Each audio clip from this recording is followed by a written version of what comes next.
Hello বন্ধুরা, আমি রিয়া চলে এসেছি অনেক দিন পর আরও একটি নতুন ভিডিও নিয়ে।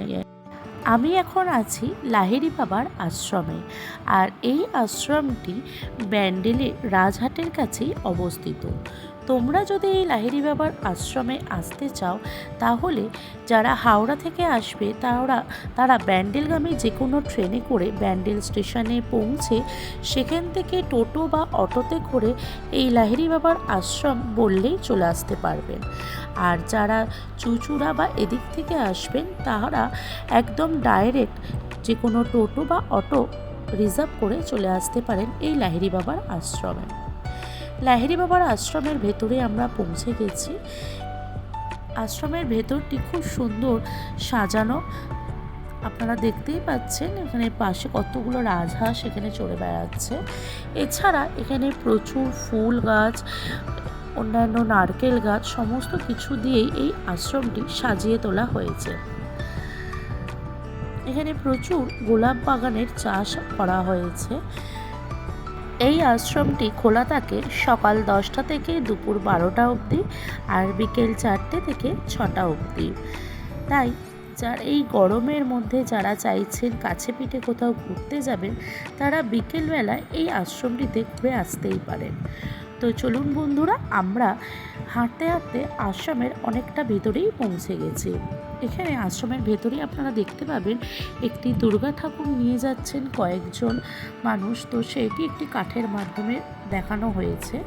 আর এখানে আছে একটি দুর্গা মায়ের মন্দির, আর এই দুর্গা প্রতিমাটি পুরোটাই পিতলের। এখানে দেখতেই পাচ্ছেন রয়েছে একটি ময়ূর ঘাসের। এছাড়া এখানে বাচ্চাদের জন্য দোলনা পার্ক মতো করা রয়েছে। এখানে অনেক বাচ্চা এখানে দোলনা চড়ছে। এখানে যদি বাচ্চাদেরকেও নিয়ে আসেন তাদেরও খুব ভালো লাগবে এই আশ্রমটি ঘুরে দেখতে। এখানে যে ঘরটি দেখতে পাচ্ছেন, এখানে আমরা জুতো রেখে পৌঁছে গিয়েছিলাম লাহিড়ী বাবার মেন আশ্রমের দিকে। আর এখানে যে ছোট ছোট কটেজের মতো দেখতে পাচ্ছেন, এখানে অনেকেই দূর দূরান্ত থেকে এসে এই কটেজে থাকে। এছাড়া এই বাড়িটা যে দেখতে পাচ্ছেন আপনারা, এটা হলো একটি উপাসনার ঘর, এছাড়া অফিস ঘর।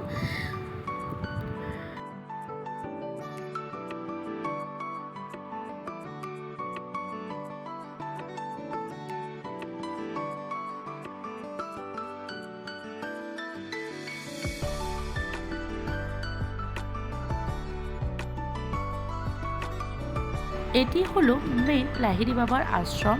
আর এই আশ্রমটি আপনারা দেখতেই পাচ্ছেন একটি জলাশয়ের ওপর আছে। এই আশ্রমের ভেতরে প্রবেশ করতে হলে ছেলে মেয়ে উভয়কে মাথায় ঢাকা দিয়ে প্রবেশ করতে হয়। আর এই আশ্রমটি যেহেতু একটি জলাশয়ের ওপর, তাই আমরা এই আশ্রমে প্রবেশ করার সময় এই জলাশয়ের জলে পা ভিজেই আমরা এই আশ্রমে প্রবেশ করতে পারি। এই আশ্রমের ভেতরে যেহেতু কোনো ভিডিও বা ফটোগ্রাফি অ্যালাউ না, তাই বাইরে থেকে যতটা পেরেছি আমি আপনাদের এই ভিডিওর মাধ্যমে এই আশ্রমটি দেখিয়েছি। এই আশ্রমের বাইরে আছে আরও 2টি মন্দির।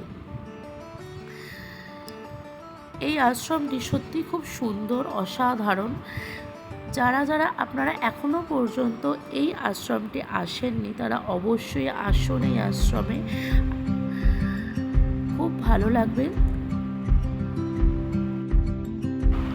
এখানে আপনারা দেখতে পাচ্ছেন অনেকগুলি গৌতম বুদ্ধের মূর্তি। এখানে প্রচুর ফুল গাছের চাষ করা হয় এই আশ্রমটিতে।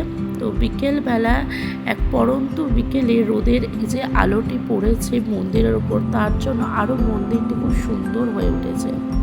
তো ভিডিওটি আমার এখানেই শেষ হলো বন্ধুরা। ভিডিওটি কেমন লাগলো অবশ্যই জানাবেন। ভালো লাগলে ভিডিওটি একটি লাইক করে দেবেন। আরও এরকম নতুন নতুন ভিডিও দেখতে হলে আমার চ্যানেলটি সাবস্ক্রাইব করে